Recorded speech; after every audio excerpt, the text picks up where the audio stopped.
خطبہ نمبر 135 آپ علیہ السلام کا ارشاد گرامی۔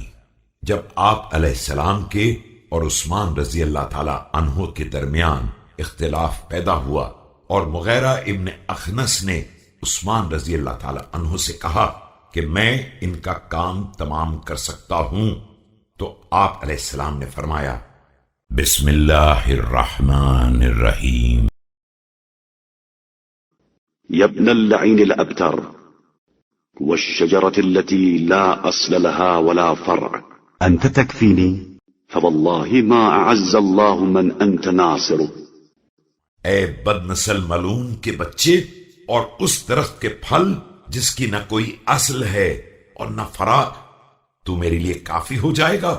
خدا کی قسم، جس کا تو مددگار ہوگا اس کے لیے عزت نہیں ہے۔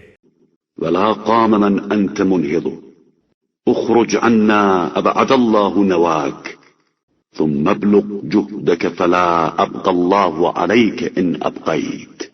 اور جسے تو اٹھائے گا وہ کھڑے ہونے کے قابل نہ ہوگا، نکل جا، اللہ تیری منزل کو دور کر دے، جا اپنی کوششیں تمام کر لے، خدا تجھ پر رحم نہ کرے گا اگر تو مجھ پر ترس بھی کھائے۔